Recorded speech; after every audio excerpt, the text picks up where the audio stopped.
오늘 저희가 교독한 본문을 중심으로 종업원과 주인의 성경적 자화상이라는 제목으로 함께 말씀 나누겠습니다. 우리가 어떤 월급쟁이가 되고 어떤 사장이 되어야 하는지 말씀을 따라 한번 생각해 보려 합니다.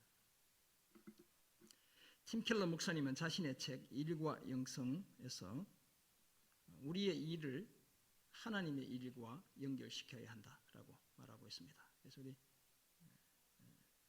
직장 생활 고민하는 분들은 저 책 꼭 한번 사보시면 아마 크게 도움이 되리라 믿습니다. 어떻게 보면 최초의 노동자는 하나님입니다. 하나님이 말씀으로 또 직접 세상과 사람을 지으셨기 때문이죠. 이후 인간의 일도 하나님의 치밀한 계획과 설계에서 비롯된 것이었습니다. 따라서 일은 그렇다면 하나님이 일하셨고 일을 계획하셨다면 일은 하나님을 닮아가는 수단이다라고 이해할 수 있습니다. 일은 그 자체로도 충분히 가치가 있고 세상에서 하찮은 일이란 아무것도 없습니다. 사람이 정말 행복하고 싶다면 하나님처럼 일하고 하나님처럼 쉬면서 일과 쉼의 균형을 갖추어야 합니다. 거기다 일은 목적 있는 소명이죠. 부르심입니다. 저처럼 이렇게 사역하는 사람만 소명을 받은 사람이 아니고 일하는 여러분 모두가 소명을 받은 사람들이죠. 그래서 직업을 영어로 vocation이라고 하죠. vocation은 휴가고요. vocation은 직업인데요. 이 vocation이라는 말은 라틴어 voco에서 왔습니다. voco라는 말은 부르다는 뜻을, call이라는 뜻을 갖고 있어요. 그래서 우리가 소명을 calling이라고 하잖아요. 같은 맥락이다 이렇게 보시면 됩니다. 부르심, 소명, vocation. 그렇다면 우리는 우리 각자의 부르심을 따라 소명을 따라 일을 따라 성실하게 일해야 합니다. 그것도 나를 위해 일하는 것을 넘어 하나님과 교회와 이웃을 위해 일해야 합니다. 그런데 하나님이 설계하신 일이 끊임없는 추락을 경험하게 되죠. 왜냐하면 인간의 죄 때문에 그 일이 왜곡되었기 때문에 그렇습니다. 이제 일은 고역이 되고 말았습니다. 고통스러운 수고가 되고 말았습니다. 그 고역을 피하기 위한 인간의 대응책이 뭡니까? 게으름이죠. 그래서 이 게으름은 또한 교회가 말하는 치명적인 7가지 죄 중에 하나입니다. 그 반대는 무엇입니까? 일 중독이죠. 일 중독에 빠져 성공의 쳇바퀴를 따라 무작정 달리는 것, 이것도 또한 하나님 앞에 죄를 짓는 것입니다. 불행하게도 일 또는 직업 그 자체가 인생의 목적이 되기도 했죠. 그래서 우리 자녀들 어떻게 공부 좀 잘하면 다 이 사자 돌림에 직업 갖게 하려고 그런 데 보내려고 온갖 혈안이 우리 되어 있죠. 우리 부모들. 일 그 자체가 하나님이 아니라 일 그 자체가 우리 인생의 목적이기 때문에 그런 것입니다. 인생이 통째로 일에 빨려 들어가고 일이 직업이 우상이 되고 만 것이다. 이렇게 진단할 수 있습니다. 이런 형편 속에 놓인 성도들을 향해 오늘 본문 에베소서 6장 5절에서 9절은 일 속에서 우리가 어떤 성경적 자화상을 갖추어야 하는지를 말씀합니다. 때로는 종업원, 노동자, 직원으로서, 때로는 주인, 고용주, 사업주로서 어떤 모습을 갖춰야 하는지를 보여주고 있습니다. 각자의 자리에서 어떤 태도로 일해야 그것이 하나님께 기쁨이 되고 영광이 되는지를 말씀하고 있습니다. 종업원, 주인으로서 갖춰야 할 성경적 자화상, 우리가 그려내야 할 모습을 보여주고 있다 이렇게 말할 수 있겠습니다. 이런 사실을 전하는 오늘 본문에서 우리가 발견하는 종업원과 주인의 성경적 자화상은 다음과 같습니다. 먼저 종업원은 주인에게 순종해야 합니다. 주인의 지시 잘 따라야 하는 거예요. 둘째, 주인은 종업원을 위협하지 않아야 합니다. 돈줄 잡고 있다고 목 잡고 흔들고 이렇게 하지 않아야 한다는 거예요. 끝으로 종업원과 주인 모두 죽게 하듯 해야 합니다. 왜냐하면 내가 주인이든 종업원이든 내 속에 주님이 계시기 때문에 그렇습니다.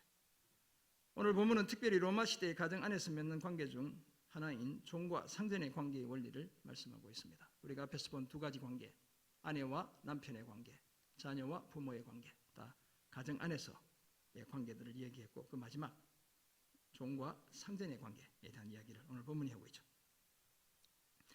노예 제도가 당연시되던 고대 사회에서 고용관계는 주로 가정 안에서 이루어졌습니다. 가사노동을 비롯한 대부분의 노동이 종들의 몫이었죠. 헬라로 보면 둘로스가 되어 있거든요. 노예들의 몫이었다 이렇게 말할 수 있습니다. 물론 국가는 용병 제도를 통해 전쟁에 나갈 군인을 고용하기도 했습니다.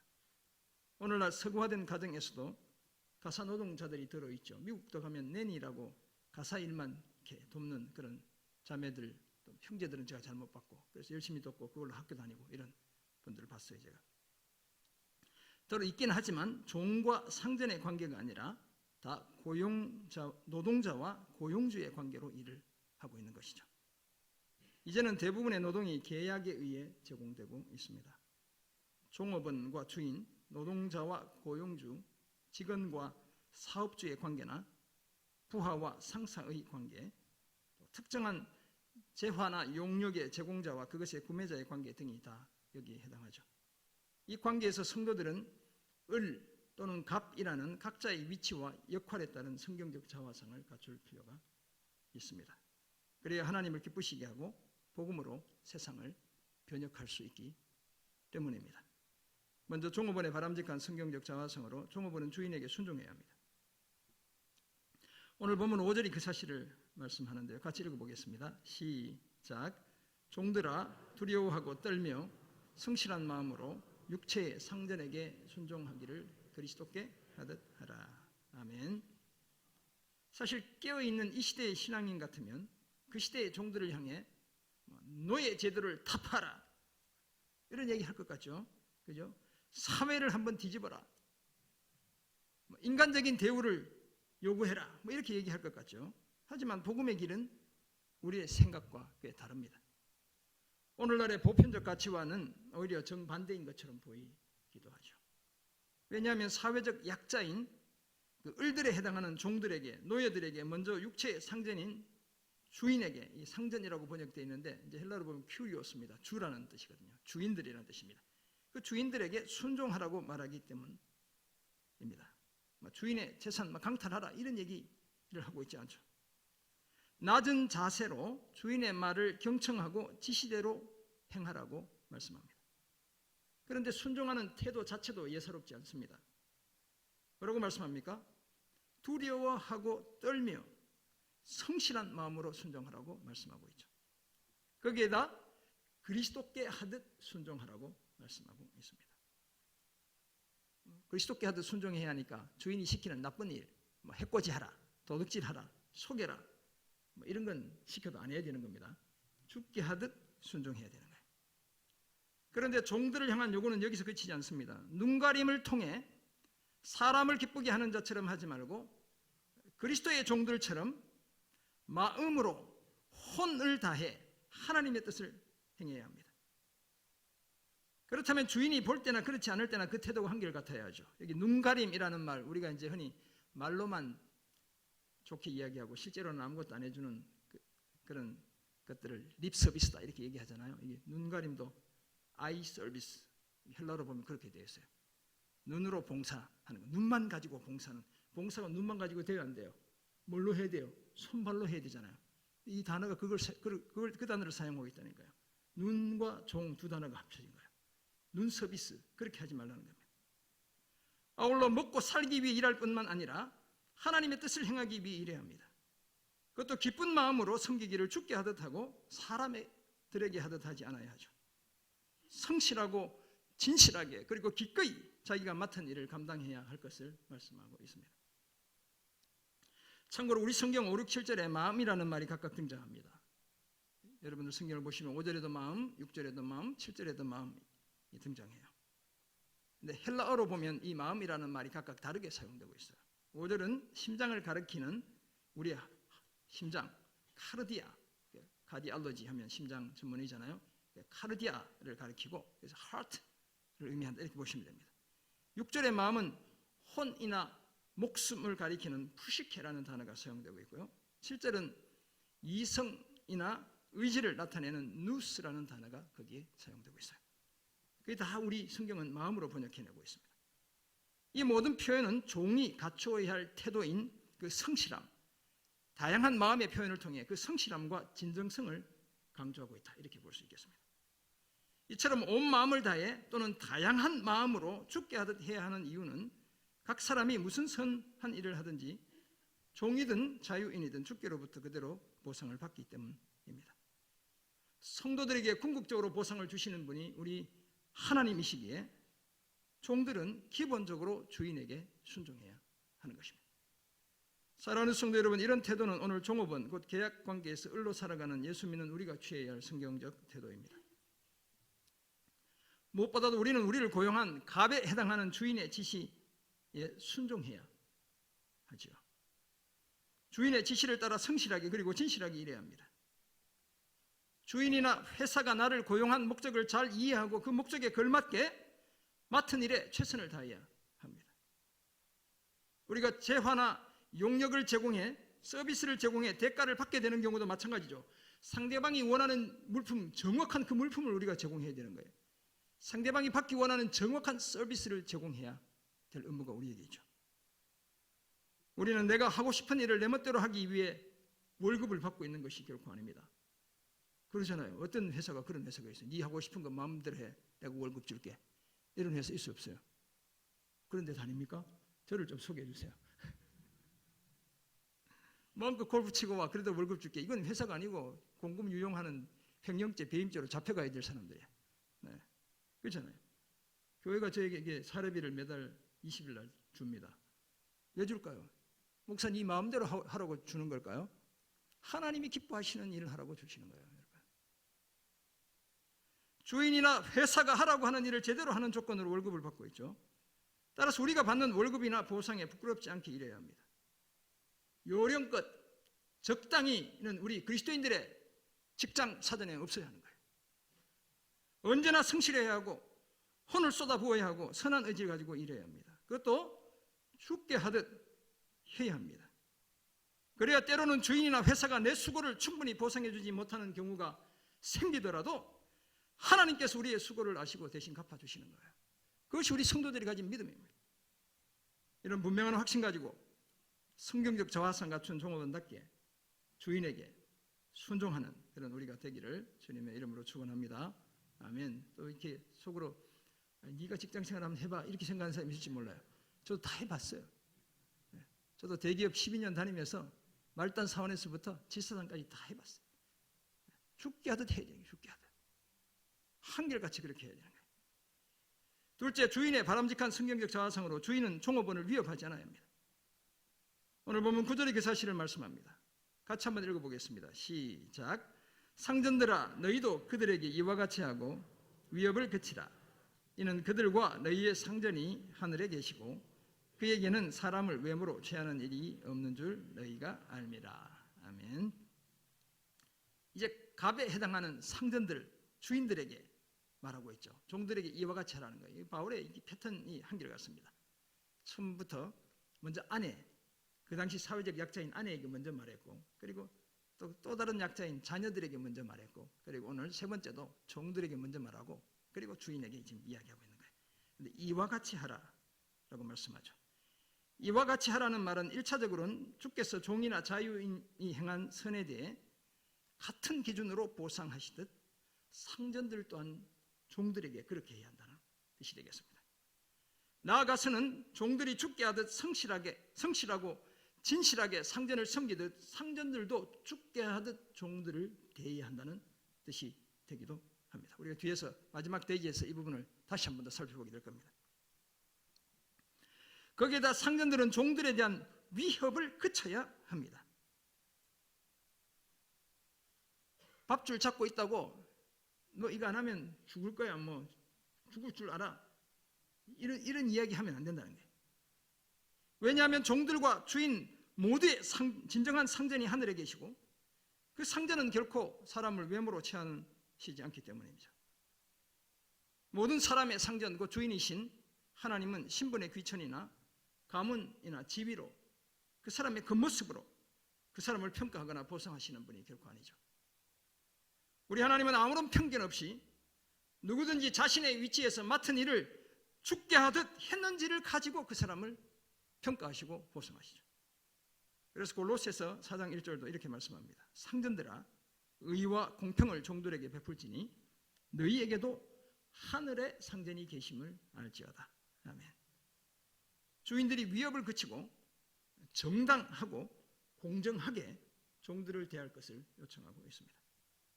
사실 로마 시대의 상전, 곧 주인은 법적으로 갑질을 보장받고 있던 자리였죠. 그때 노예는, 종들은 주인의 재산이었습니다. 시장에서 내다 사고 팔 수 있는 그런 시스템이었죠. 과거는 다 그랬잖아요. 옛날은 로마 시대 당연히 그렇게 당연시되던 시대였습니다. 그런 권리를 가진 주인에게 오히려 위협을 그치라고 말하고 있습니다. 목숨줄을 잡고 있다고 위세를 부리며 겁박하지 말라는 것입니다. 요즘 같으면 오너들을 향해 갑질하지 말라고 이야기하고 있는 겁니다. 그렇다면 주인의 권리마저 일정 부분 포기할 것을 요청하고 있죠. 그래서 위협을 그치라라고 할 때 그치다는 이 말의 헬라어로 포기하라는 단어가 사용되고 있어요. 주인의 권리 포기하라고 요청하고 있는 겁니다. 이런 요구가 가능한 것은 종과 상전의 관계도 그리스도를 경외함으로 피차 복종하라는 에베소 5장 21절 그 말씀이 바로 그 전제이기 때문에 그래요. 모든 관계의 근간이기 때문에 그렇습니다. 우리 주님을 진심으로 두려워한다면 예수를 믿는 모든 사람은 서로 복종하는 자세에 가져야 합니다. 왜냐하면 그 속에 주님이 계시기 때문에 그렇습니다. 나이가 많고 힘이 세고 돈이 많고 경험과 지식이 많다는 사실이 나를 누군가보다 높은 자리에 서게 하는 절대적 조건이 결코 아닙니다. 그러므로 정말 하나님을 믿는 주인이라면 종업원에 대한 위협을 그치고 정당하고 공정하게 종업원을 대해야 합니다. 사랑하는 성도 여러분, 우리도 때로는 상전, 그 주인의 위치에 서기도 하고요. 그죠? 고용주나 사업주가 되기도 하고요.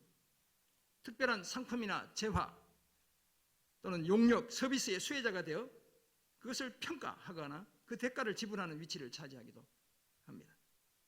그때 우리는 그 반대편에 있는 사람들을 위협하지 않아야 합니다.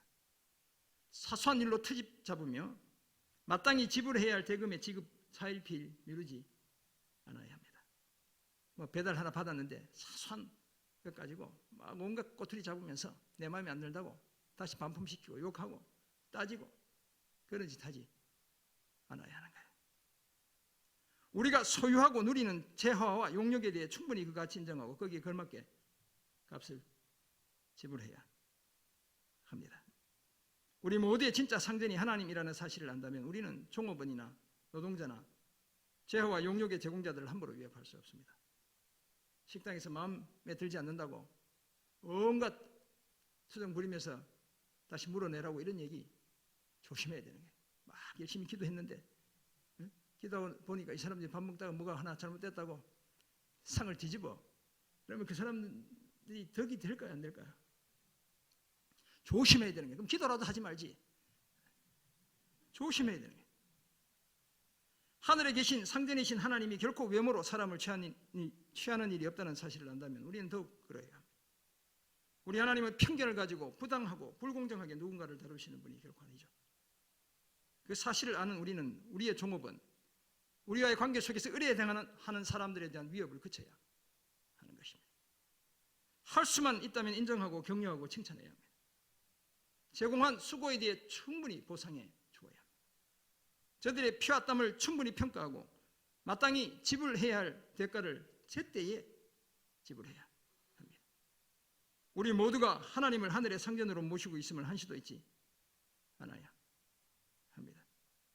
종업원에 대한 위협을 그치고 충분히 배려하고 보상함으로써 주인으로서 바람직한 성경적 자아상 갖추는 우리가 되기를 주님의 이름으로 축원합니다.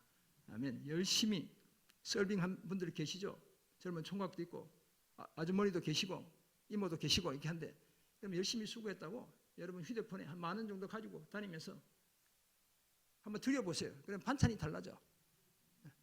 그럼 예수 믿는 사람 확실히 다른구나. 그 10,000원 너무 아끼려고 하지 말고 제 휴대폰은 늘 10,000원짜리가 있어요. 식당 가서 주고 나면 또 다시 채워놔요. 제 휴대폰 방에 와서 확인해 보시면 알아요. 우리 사역자들한테 물어보시면 압니다. 제가 어떻게 하는지. 그래야 뭔가 다른 삶을 살아낼 수 있겠죠. 예수 믿는 사람이 뭐가 다를까요? 세상과. 그래야 다르고 복음이 그 사람 속에 심겨지는 거예요. 끝으로 종업원과 주인이 함께 갖춰야 할 성경적 자화상으로 기쁜 마음으로 죽게 하듯 해야 합니다. 오늘 보면 5절에서 바울은 종들에게 먼저 두려워하고 떨며 성실한 마음으로 상전에게 순종하기를 그리스도께 하듯 하라고 말하죠. 6절에서 눈가림만 하여 사람을 기쁘게 하는 자처럼 하지 말고 그리스도의 종들처럼 마음으로 하나님의 뜻을 행하라고 말씀합니다. 그리고 7절 기쁜 마음으로 섬기기를 죽게 하듯 하고 사람들에게 하듯 하지 말라고 당부합니다. 그리스도께 하듯 하고 마음으로 하나님의 뜻을 행하고 기쁜 마음으로 섬기기를 죽게 하듯 하라라고 말씀하죠. 사실 어떻게 보면 같은 의미의 말씀을 3번이나 반복하고 있다, 이렇게 이해할 수 있습니다. 종들이 상전을 섬길 때에 늘 죽게 하듯 해야 한다는 사실을 강조하고 있습니다. 왜냐하면 종이나 자유인을 불문하고 각 사람이 무슨 선을 행하든지 주님께서 그대로 보상해 주시기 때문입니다. 기쁜 마음으로 죽게 하듯 섬기면 설령 주인이 충분히 다 보상을 하지 못하는 경우가 있다 손치더라도 하나님이 그 수고를 아시고 보상해 주시는 거예요. 그런데 9절에서 바울은 상전들을 향해서도 너희도 그들에게 이와 같이 하라고 말했죠. 그렇다면 주인들을 향해서도 종들에게 죽게 하듯 하라고 말한 것입니다. 앞에서도 언급했지만 여기서 이와 같이 하라는 말씀은 가까이는 주께서 종이나 자유인이 행한 선에 대해 같은 기준으로 보상하시듯 상전들 또한 종들에게 그렇게 해야 한다는 뜻이죠. 문맥 전체로 보면 7절과 연결됩니다. 기쁜 마음으로 섬기기를 죽게 하듯 하고 사람들에게 하듯 하지 말라는 것이죠. 그렇다면 주인 또한 죽게 하듯 종들을 대해야 한다는 거예요. 왜냐하면 가정 안에서의 모든 관계의 대전제가 그리스도를 경외함으로 피차 복종하는 바로 거기에 있기 때문입니다. 이제 상전이나 종, 곧 종업원과 주인 모두가 각자의 자리에서 자기가 해야 할 일을 죽게 하듯 해야 합니다. 그래야 각자가 자기의 위치에 걸맞은 성경적 자화상 갖출 수 있습니다. 그것은 그냥 그려지는 것이 아니죠. 내가 열심히 내 자신을 그려갈 때 갖춰줄 수 있는 거예요. 종이나 상전을 불문하고 모두의 진짜 상전, 곧 주인은 하늘에 계신 하나님 아버지인 줄 믿습니다. 그렇다면 서로의 관계에서 각자의 위치와 역할은 달라도 그 태도는 항상 같아야죠. 그것이 바로 기쁜 마음으로 죽게 하듯 하는 것입니다. 그런 종과 상전이 모두 하늘에 계신 진짜 상전이신 하나님으로부터 제대로 보상받을 줄 믿습니다. 사랑하는 성도 여러분, 일터에서 우리는 다 종업원이거나 노동자이거나 때로는 동료이거나 부하이고 때로는 상사이거나 주인이거나 고용자이기도 합니다. 그 관계가 어떠하든 각자의 위치에서 우리가 취해야 할 태도는 무엇을 하든지 기쁜 마음으로 죽게 하듯 하는 것입니다. 그런 사람이 직장에서 성공하는 거예요. 주인이나 상사의 지시에 순응하는 것도 그리스도께 하듯 해야 합니다. 그것도 혼을 다해 하나님의 뜻을 행해야 되는 거예요. 제가 37의 지사장이 어떻게 될 수 있었겠어요? 그 젊은 나이에 죽게 하듯 했기 때문에 상사들이 높게 평가해 주신 거예요. 거기다 기쁜 마음, 곧 선한 의지를 가지고 죽게 하듯 해야 하는 겁니다. 그래야 내가 무슨 선한 일을 행하든지 그 확실한 보상을 주께로부터 받게 되는 거예요. 그렇다면 종업원으로서 게으름과 불성실함, 무책임감, 눈가림식, 수박 겉핥기식의 업무 태도, 요령껏하고 마지못해 하는 자세 다 버려야 합니다. 이 자세가 결국 우리의 운명을 가르게 될 거예요. 마찬가지로 주인도 인색함, 부당함, 편법, 부정, 갑질 다 버려야 합니다. 주인으로서 불가피하게 해고나 무급 휴가를 실시해야 될 때도 있죠. 사업을 하다 보면 어려울 때가 있잖아요. 그러면 그 불가피성을 종업원들에게 잘 알리고 충분히 공감을 얻어야 되는 거예요. 때로는 사업을 정리해야 할 때도 있죠. 완전히 사업을 문을 닫아야 돼요. 그럴 때 내 몫은 다 미리 빼돌려 놓고 사업 정리에 따른 부담은 종업원과 거래선에 다 넘겨놓고 그렇게 정리하는 못된 짓 하지 않아요. 합니다. 우리 장로님 중에 한 분 사업하시는 분이 계셨어요. 제가 온 지 얼마 되지 않을 때 그 사업을 문을 닫아야 했어요. 제가 옆에서 당에 계시니까 늘 지켜봤죠.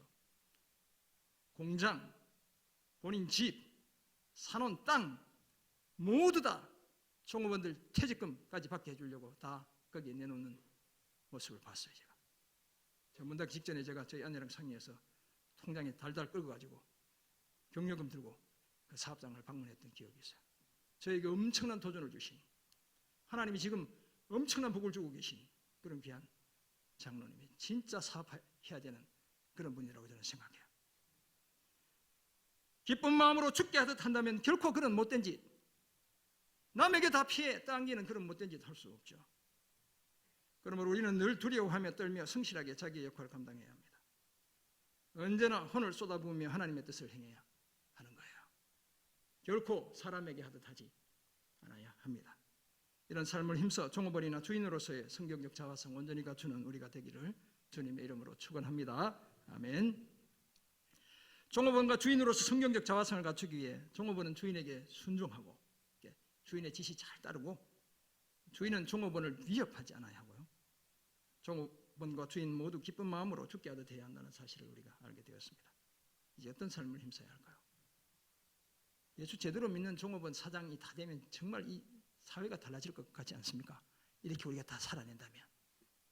먼저 믿을 만한 종업원이 되어야 합니다. 안타깝게도 우리 속담에 믿는 도끼에 발등 찍힌다는 말이 있죠. 그렇게 믿었는데 제가 어쩌면 제가 진짜 저럴 수가 있나, 뭐 이런 일들이 인생을 살다 보면 생겨요. 철석같이 믿었던 그 사람이 배신에 크게 손해를 입게 된 경우를 가리키죠.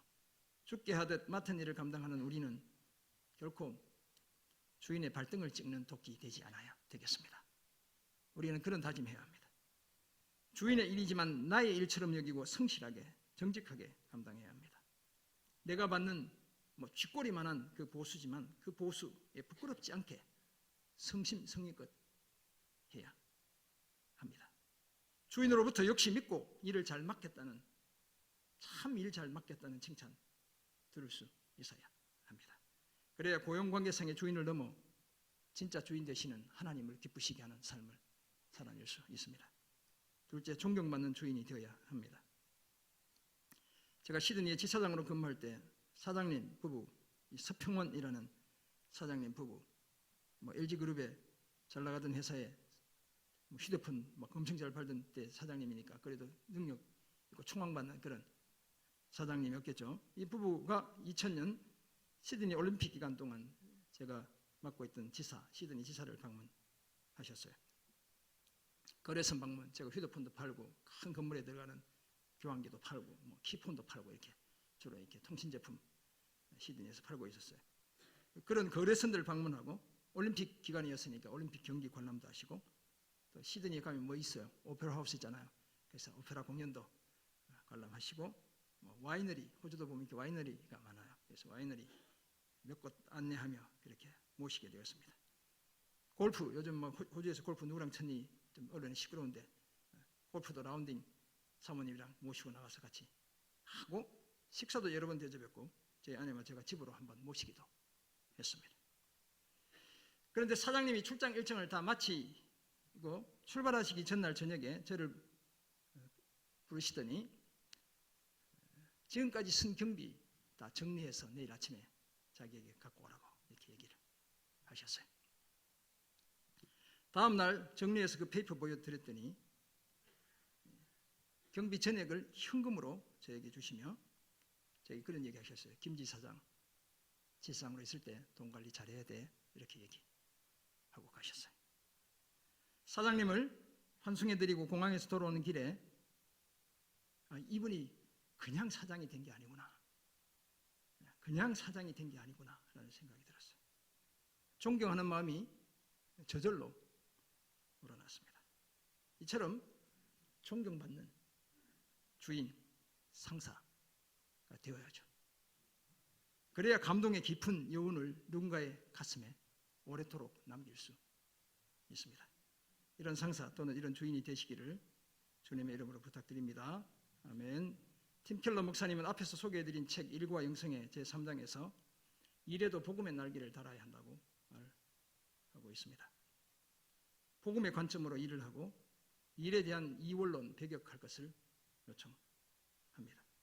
그렇다면 이건 세상의 일이고 이건 하나님의 일이라는 이분법을 배격해야 합니다. 뿐만 아니라 일을 하는 동기 바꿔야 합니다.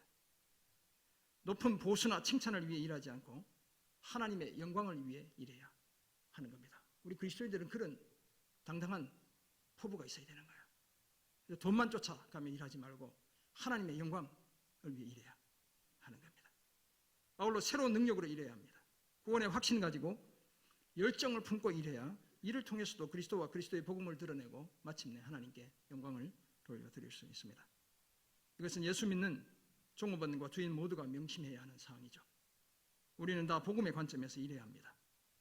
예수 그리스도의 제자인 우리는 심지어 그리스도의 십자가로 우리의 직업을 구속해야 합니다. 먹고 살기 위해 일하는 것을 넘어 하나님 나라와 그리스도와 그리스도의 교회와 그의 복음을 위해 일해야 하는 거예요. 이것이 곧 그리스도의 십자가로 우리의 일을 구속하는 것인 줄 믿습니다. 사랑하는 성도 여러분, 우리는 오늘도 누구는 종업원으로 누구는 주인으로 저마다 이 일을 감당하고 있습니다. 허무한데 굴복했던 피조물들이 하나님의 아들들이 나타나는 것을 기다리듯이 어쩌면 우리의 일도 복음의 날개를 달고 구속의 자리에 이르기를 원하고 있을지도 몰라요. 그런 사실을 아는 우리는 언제나 그리스도를 경외함으로 피차 복종하는 자세 잃지 않아야 합니다. 만약 우리가 월급 받는 종업원이라면 주인에게 당연히 순종해야 되는 겁니다. 주인이라면 종업원 돈 가지고 위협하지 않아야 되겠습니다. 종업원과 주인 모두 기쁜 마음으로 죽게 하듯 자신의 일을 감당해야 될 줄 믿습니다. 그래야 믿을 만한 종업원이 되고 존경받는 주인이 될 수 있습니다. 종업원과 주인으로서의 성경적 자화상 제대로 갖추고 복된 믿음의 삶을 살아내는 우리 모두가 되기를 주님의 이름으로 축원합니다. 아멘. 기도하겠습니다. 사랑의 주님, 오늘 주신 은혜의 말씀을 기억합니다. 또 흩어진 삶의 자리, 때로는 직원으로, 주님, 때로는 주인으로, 때로는 을로, 때로는 갑으로 또 살아내야 하는 우리의 삶의 그 자리로 함께 나아갑니다. 주님, 우리가 머무는 그곳이 부르심을 받은 자리 되게 도와주시고 우리가 감당해야 할 일이 주님의 거룩한 소명되는 은혜와 축복 주여 허락해 주옵소서. 감사드리며 예수님의 이름으로 기도합니다.